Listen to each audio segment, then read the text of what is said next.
સાત્વિક રેસીપીની video સિરીઝમાં આપ સૌનું હાર્દિક સ્વાગત છે. કલ્પવૃક્ષ પરિવારને ભાવથી જય સ્વામિનારાયણ, જય શ્રી કૃષ્ણ, જય સિયારામ, હર હર મહાદેવ, રાધે રાધે. કલ્પવૃક્ષ કિચનમાં આજે બનાવીશું ભરેલા કારેલાનું અદ્ભુત શાક. કારેલા આમ તો બધાને અણગમતા હોય છે, બાળકો પણ એનાથી દૂર ભાગતા હોય છે, પરંતુ કારેલા કોઈ પણ રીતે ખાવા જરૂરી છે. તો એ શરીર માટે ખૂબ જ ગુણકારી છે. કારેલા એ ઔષધિ કરતાં કંઈ ઓછા નથી હો, ભાવે કે ન ભાવે, પરંતુ જેમ દવા પીવી જરૂરી છે એમ કારેલા પણ ક્યારેક ક્યારેક જમવા જરૂરી છે. તો આવો આજે આપણે એવો પ્રયાસ કરીશું કે કારેલા કડવા પણ ન લાગે અને આ રીતે બનાવશું તો બાળકો પણ હોશે હોશે ખાશે. બીજી મહત્વની વાત કે આજે આપણે કારેલા કડવા ન લાગે ને એવો એક એક્સ્ટ્રા પ્રયાસ કરીશું. અમે સંતો ઠાકોરજી માટે આ રીતે ઘણીવાર બનાવતા હોઈએ છીએ અમારા રસોડામાં. તો મને આશા છે કે તમને પણ આ ઉપાય જરૂરથી ગમશે. વિડીયોમાં છેક સુધી જોડાયેલા રહેજો. રાધે રાધે. સૌપ્રથમ તો દરેક કારેલા છે એમને છોલી કાઢવાના છે. છાલને આછી આછી ઉતારી, છાલ હોય વધારે કડવી હોય છે એવું કહેતા આવે છે લોકો. છાલ કાઢીને પછી આ ભૂકો જે છે છાલનો એને ફેંકવાનો નથી, એનો આપણે કાઢો બનાવવાનો છે, કાવો બનાવવાનો છે. અને એ કોના માટે? તો જે ઘરમાં કારેલાના શાકથી ભાગતા હોય છે, કારેલાનું શાક જેને નથી ભાવતું, જે નથી ખાતા, તો એવા લોકોને ફરજિયાત કહેવાનું કે કારેલાનું શાક ન ખાવું હોય તો આનો કાઢો હમણાં બનાવીશું આપણે, એ તમારે પીવો જ પડશે. એ શરીરને સારા રાખવા માટે અનેક ઉપાય કરવા પડતા હોય છે. એમાંનો એક ઉપાય આ છે. ડૉક્ટરની કડવી દવા પીવી એના કરતાં કારેલાનું જ્યુસ ચોમાસામાં 1, 2, 5 વાર પી લઈએ તો શરીરે સારા રહેવાય. એમાં ક્યાં કંઈ ખર્ચાની વાત છે. તો ડાયા બની અને આનો કાવો છે એ અવશ્ય પી લેજો. લાસ્ટમાં આપણે જોઈશું, એ લાસ્ટમાં નહીં પણ હમણાં જ જોઈ લઈએ. તો પહેલાં બધી છાલને કાઢી લઈએ.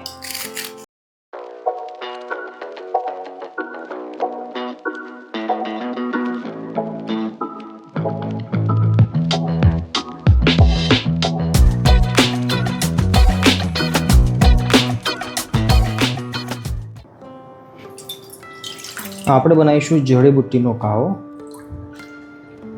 1 ગ્લાસ દીઠ 1 વ્યક્તિ દીઠ અડધો કપ ગણી શકીએ. અને આપણે છાલ નહીં કહીએ, જડીબુટ્ટી કહીશું, રાઈટ? ઓછા વધતા પ્રમાણમાં લઈ લેવાનું, બાકી તો ફેંકવાનું જ હોય છે.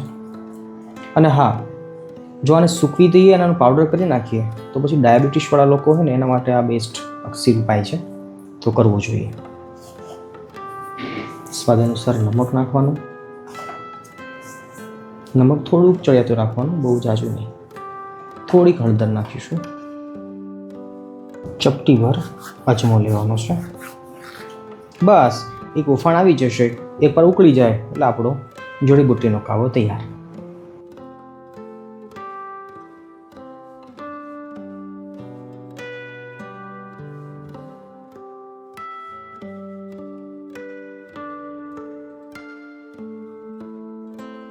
હવે આ જ કઢાઈની અંદર પુષ્કળ પ્રમાણમાં પાણી નાખીશું. પાણીની અંદર ઘણું બધું નમક નાખવાનું છે. ઘણું બધું એટલે ઘણું બધું. નમક સિવાય હળદર પણ જોશે. નમક અને હળદર છે એ કારેલાની કડવાશને કાઢવાનું કામ કરશે, એટલે એમાં કંજુસાઈ ન રાખશો. અને નંબર 3 ઉપર આવે છે લીંબુ. તો લીંબુને પણ જોડે જ નીચોવી દઈએ છીએ. લીંબુ, હળદર અને નમક ત્રણેય છે ને એ કારેલાની કડવાશને દૂર કરશે. બીજ કાઢેલા જે આપણા કારેલા છે એની અંદર ડુબાડી દેવાના છે. 5 થી 7 મિનિટ માટે આપણે એમને ઉકાળવાના છે. પાણી ઉકળશે એટલે આપોઆપ કારેલા સોફ્ટ પણ થશે અને જોડે જોડે એ કારેલાની કડવાશ છે પણ દૂર થઈ જશે. બધા લોકો અલગ અલગ ઉપાય કરતા હોય છે. ઘણા લોકો નમક અને હળદર અંદર લગાવતા હોય છે, એ પણ બેસ્ટ છે. પણ અમે ઘણીવાર, આમ તો સ્પેશિયલી હું ઘણીવાર આવી રીતે બનાવતો હોઉં છું. તમે પણ ટ્રાય કરજો. આમાં જરા પણ કડવાશ રહેતી નથી અને કારેલું છે એ સોફ્ટ થઈ જાય છે, એટલે આગળ પાકવામાં પછી વાર લાગતી નથી.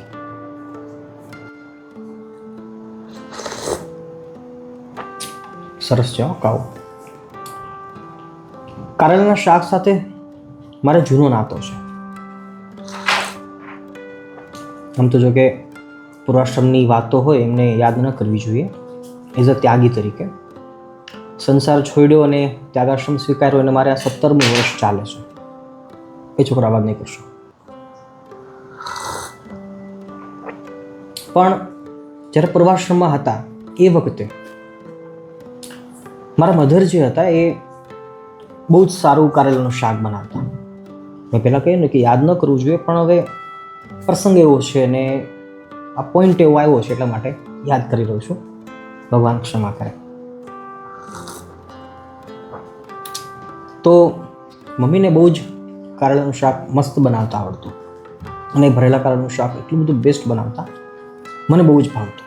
સાચું કહું તો કારેલું મને નાનપણથી પહેલેથી જ પ્રિય, અને સિઝનમાં જ્યારે પણ કારેલા આવે ને ત્યારે હું કારેલા ખાધા વગર રહી ના શકું. ભગવાનને ધરાઈએ, જમીએ, અને કદાચ એટલા માટે હું થોડોક સ્વસ્થ છું અને હેલ્ધી છું. તમે પણ ટેવ પાડજો, બાળકોને નાના હોય ત્યારથી ટેવ પાડી દેવી. કારેલું છે અપ્રિય ન રહેવું જોઈએ, કારણ કે કારેલું છે ને એ રોજિંદા જીવનની અંદર જ ઉપયોગમાં આવતું ઔષધ છે.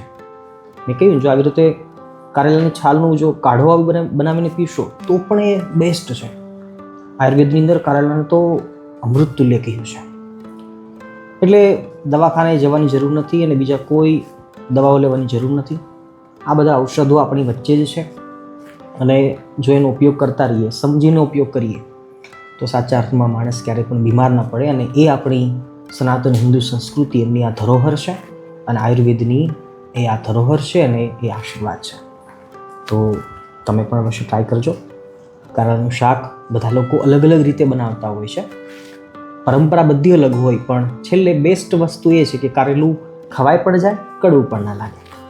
અને એના માટે જે કંઈ કરવું પડે એ કરવાની છૂટ હોય છે, અને એ પ્રયાસો આપણે કરી રહ્યા છીએ. તો આજે મારી પરંપરા અથવા તો મારા વિચાર પ્રમાણે કારેલાનું શાક આપણે બનાવીએ છીએ. તમે અવશ્ય ટ્રાય કરજો. અને હા, કારેલાનું શાક બનાવો ને ત્યારે આ કાવો બનાવવાનું ચૂકશો નહીં. જેને હું જડીબુટ્ટી કહું છું મારી ભાષામાં, તો જડીબુટ્ટી બનાવવાનું ચૂકશો નહીં.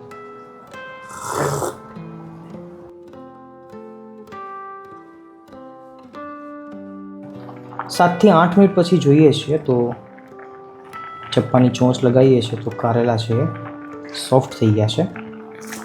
50થી 70% જેટલા થશે તો પણ વાંધો નથી, જો ઇઝીલી ચપ્પુ અંદર ખૂંચી જાય છે એટલે આપણું કામ થઈ ગયું. હવે ગેસની ફ્લેમ બંધ કરી દઈએ. બધા જ કારેલાને આપણે બહાર કાઢી લઈએ, પાણીની અંદર જ રહેવા દઈશું, ઠંડા થવા દઈએ, અને ત્યાં સુધીમાં આપણે મસાલો ભરણ તૈયાર કરી લઈએ.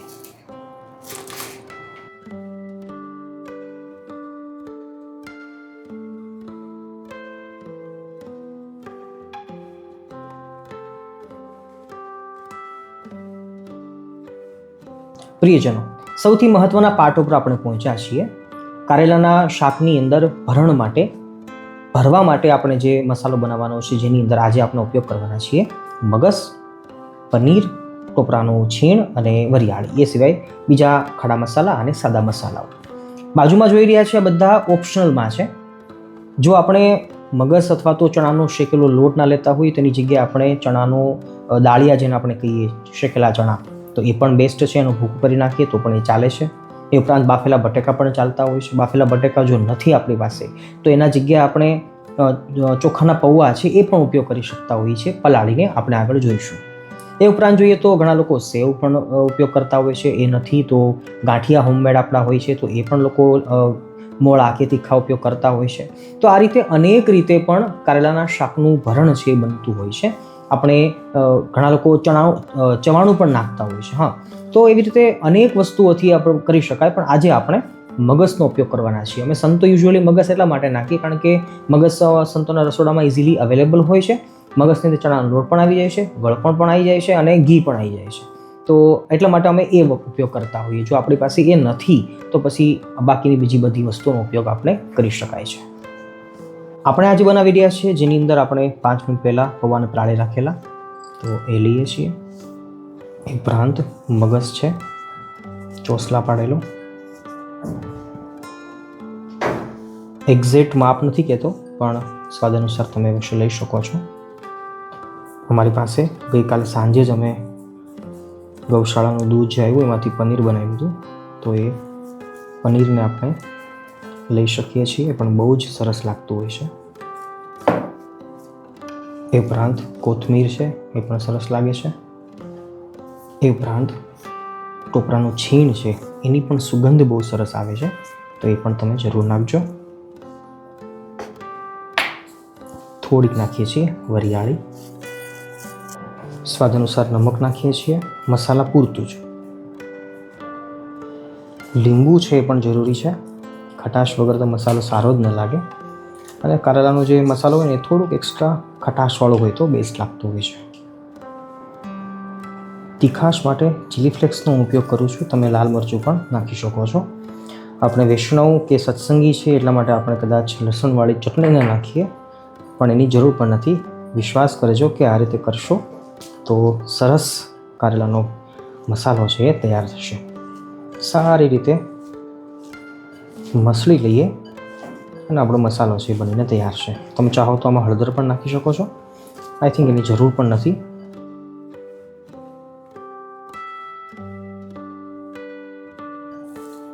હવે સારી રીતે હળવા હાથે ભરણને ભરી લઈએ. અહીંયા યાદ રાખવાનું કે કારેલા આપણે 50થી 60% પકાવેલા છે, એટલે બહુ પ્રેશર નહીં આવવા દેવાનું, નહીંતર પછી કારેલું ફાટી જશે, ભાંગી જશે અને પછી તમે કહેશો કે સ્વામીએ નહોતું કહ્યું. મેં તો કહ્યું હતું, તમે યાદ જરૂર રાખજો. બધા કારેલાને ભરી લઈએ. અને હા, આ સ્ટેપ ઉપર તમે ચાહો તો શંકા જાય તો તમે ચાખી શકો છો, બાકી જરૂર નથી મસાલાને, આમ તો મસાલો પરફેક્ટ જ હોય છે.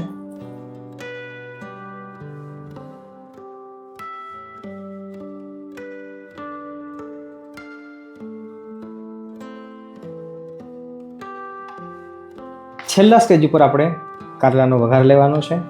ગ્રેવી બનાવીએ છીએ જેમાં રાઈનું તેલનો ઉપયોગ કરું છું, તમે પણ અવશ્ય કરજો. રાઈનું તેલ છે બહુ જ સરસ લાગતું હોય છે, ફાઇન લાગતું હોય છે અને હેલ્ધી પણ છે. રાઈનું તેલ ગરમ થઈ ગયું છે, રાઈ ફોડી લઈએ, ચટકાવી લઈએ. જીરું, રાઈને જીરું ચટકી જાય ને પછી તલ નાખવાનું. તલ થોડાક વધારે નાખવાના, કારેલાના શાકમાં તલ ચોંટેલા હોય ને ઉપરથી સરસ લાગે. ઇટ્સ માય ચોઈસ, તમે તમારી રુચિ અનુસાર કરી શકો છો. મરચાંનો ક્રશ,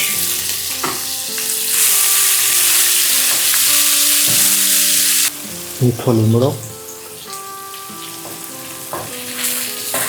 આદુનું છીણ, કોથમીરના ડંઠલ કેમ ભૂલાય એ તો જોઈએ જ. હળદર, લાલ મિર્ચ કલર માટે. હવે ટામેટાં નાખી દઈએ છીએ. સારી રીતે પકાવી લેવાના છે ટામેટાને. ગેસની ફ્લેમ હવે આપણે ફાસ્ટ કરી શકીએ છીએ.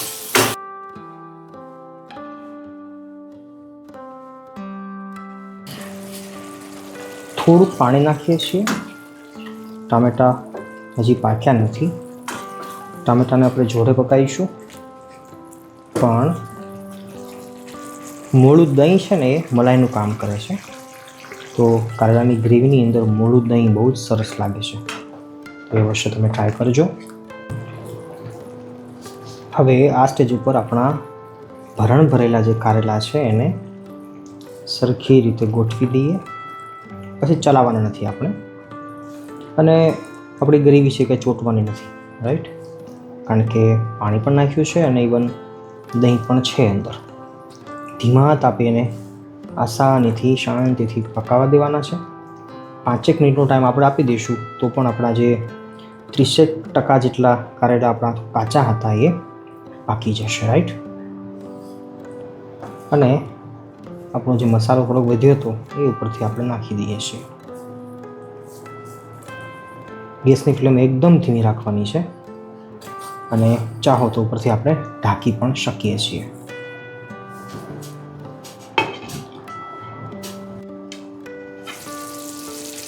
હા હા હા હા,